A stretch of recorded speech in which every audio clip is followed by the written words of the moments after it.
Good afternoon, faculty, staff, students, and friends. My name is Jordan Pierree, and I'm currently a senior, majoring in broadcast and digital journalism with a minor in entrepreneurship and emerging enterprise. To be here today for me is much more than a ceremony. Today is much more significant because I come from a place where I've attended more funerals and court appearances than college graduations. To be here today is a barrier broken. I have my family in attendance today, and for many of them, this is the first time they have attended a college graduation.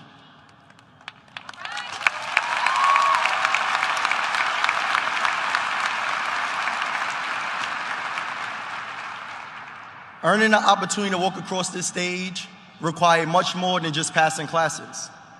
For what makes this institution rigorous, at least for us Black and brown students, is not the curriculum, but what comes with being Black in the context of America while trying to uphold academic excellence. It's not the curriculum that makes this college experience rigorous. It's occupying academic buildings and being sent suspension letters for advocating for the creation of policies that will hold every student accountable for the racial slurs and vandalism of the dorms we Black students lived in. It's not the curriculum that makes these courses rigorous. It's bearing witness to your Black women friends having to focus on academia while learning they have been stripped of their agency to choose whether to give birth or not, despite having the highest mortality rate. It's not the curriculum that makes these courses rigorous. It's being a first-generation college student and not having the ability to call home to seek guidance on how to navigate the collegiate space, for you're the first to do so. It's not the curriculum that makes these courses rigorous. It's being a Black student in an educational system that justifies the omission of Black history through the use of the discomfort it causes our white counterparts when class discussions reveal the true history of theirs. It's not the curriculum that makes these courses rigorous. It's studying abroad in London while 10 elderly Black men and women are killed in Top supermarket just some miles away from here simply because they were Black. It's not the curriculum that makes these courses rigorous. It's having to work 3 jobs on campus to pay your rent and assist your parents in paying theirs. Some of us in this room understand firsthand that the scholarships and financial aid we earned were not just funding us as students, they were funding our household and a community. It's not the curriculum that makes these courses rigorous.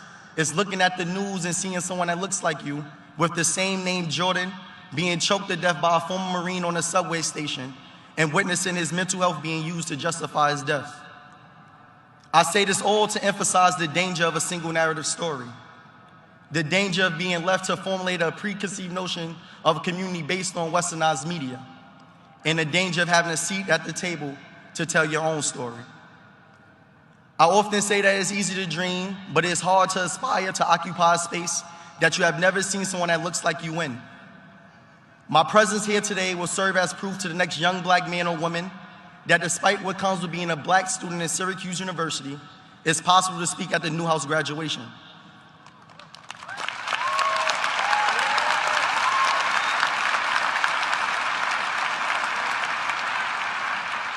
There was a time when I did not know what a student marshal was until last year when I met a Black woman named Adudu, a student marshal at the College of Engineering and Computer Science.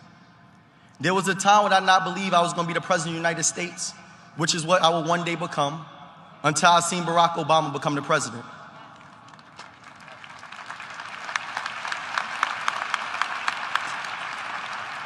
My presence today will stand as a symbol of inspiration for the Black people who hear this speech will be able to see themselves in the position I am in and aspire to do the same. I challenge my fellow graduates who are not of color to be mindful and intentional with the stories that you share, normalize, and teach your children. For those stories are used to formulate a preconceived notion of who we are based on the narratives you teach and the environments you expose them to. I challenge my fellow brothers and sisters to also be intentional and thoughtful about the stereotypes we normalize and perpetuate amongst ourselves. James Baldwin once stated that if the world does it to you long enough and effectively enough, you begin to do it to yourself. You become an accomplice to your own murderers. We must ensure that we do not become that accomplice and use our platforms to empower one another. To Syracuse and to Newhouse, I challenge you all to take accountability for the trajectory the media has taken. It is not one we should be proud of. For if we take pride in being the #1 communication school, we must also take ownership of the leaders and content creators for the media we consume. especially as we produce those who are the head of the newsroom. So we are only a microcosm of what the world will become. I challenge us all here today to denounce the stereotypes we have of one another, for the problem with stereotypes is not that they are untrue, but incomplete.